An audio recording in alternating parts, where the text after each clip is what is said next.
Seumpama biji Shalom, saudara Tuhan, kembali kita pagi hari ini dalam renungan pagi, dan kita sedang membahas bahwa hal kecil akan membawa kita dalam perkara yang besar. Saudaraku yang Tuhan, kemarin kita melihat bahwa Daud dia hadapkan dengan Goliat dan dia tahu akan perjanjian. Orang yang tahu perjanjian, orang itu tidak akan takut karena dia ngerti akan perjanjian Tuhan dalam kehidupannya. Langkah kita akan menjadi tegak kalau kita tahu perjanjian Tuhan dalam hidup kita. Kita tidak perlu khawatir, kita tidak cemas, karena ada perjanjian Tuhan. Bahkan ketika kita berjalan dalam lembah kekelamaan pun kita tidak takut bahaya, karena ada perjanjian Tuhan. Kehadiran tongkat Tuhan yang menyertai dengan hidup kita. Saudara kasih Tuhan, kita akan lihat bahwa begitu luar biasa.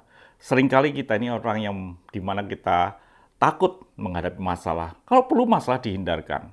Saudaraku tidak. Kadang-kadang masalah dihadapkan di dalam hidup kita untuk kita bisa menghadapinya dan kita meningkat lebih lagi. Saya punya seorang jemaat, saudaraku, yang beberapa waktu yang lalu dia harus menghadapi Goliat. Artinya dia sekolah di universitas dan dia harus menghadapi ujian akhir atau mungkin ujian skripsi. Dia berkata, saya harus menghadapi Goliat. Dan ketika dia selesai dan dia lulus, dia menulis WA di HP saya berkata, saya sudah mengalahkan Goliat. Artinya apa? Dia lulus. Kalau dia lulus berarti dia meninggalkan ijazah SMA-nya atau SMK-nya dan dia boleh memiliki ijazah yang disebut dengan atau jenjang S1 yang dia miliki. Itu sesuatu yang luar biasa, di mana dia bisa mengalahkan Goliat dalam kehidupannya. Jadi ketika Goliat itu datang, kita harus menghadapinya, bukan lari. Kalau kita tahu akan perjanjian. Saudaraku yang kasih Tuhan, ternyata bukan sekedar kita ini harus tahu akan perjanjian kita dengan Tuhan. Ada bagian orang yang tahu akan perjanjian Tuhan, kita harus mampu meresponi semua tantangan di depan secara benar. Itu bagian yang harus kita miliki. Bangsa Israel gagal ketika dia menghadapi masalah, dia tidak bisa meresponi dengan benar. Dia menggerutu, dia marah, dan lain sebagainya. Dan kita akan lihat apa yang Daud lakukan. Ketika Goliat berdiri, semua orang takut. Bangsa Israel yang dipimpin oleh Saul takut, lari kemana-mana, bersembunyi. Tapi dikatakan dalam 1 Samuel 17 ayat yang ke-32.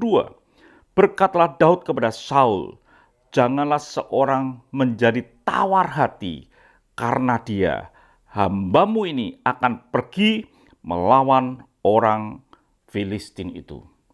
Saudaraku yang kasih Tuhan, ini respon orang yang tahu akan perjanjian Tuhan. Kalau kita ngerti akan perjanjian Tuhan, kematian Tuhan di kayu salib itu berkata genap, semuanya genap. Artinya semua janji Tuhan itu bisa digenapi. Hidup kita tidak akan pernah tawar hati. Hidup kita tidak akan pernah khawatir. Hidup kita tidak pernah takut. Karena Tuhan beserta kita. Kita akan berkata, aku akan maju, aku akan menghadapinya, dan tanpa tawar hati.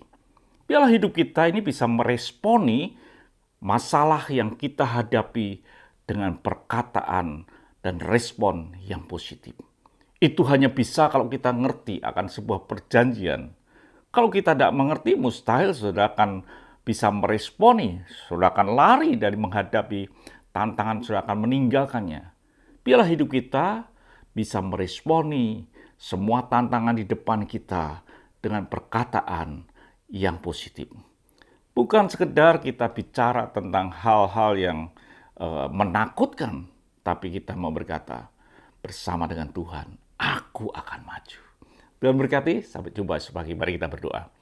Terima kasih Bapa, buatlah hidup kami bisa meresponi semua yang di depan kami dengan secara benar, supaya kami boleh melihat dan mengalami kemenangan, meningkat lebih lagi daripada hari ini. Haleluya. Amin. Tuhan memberkati.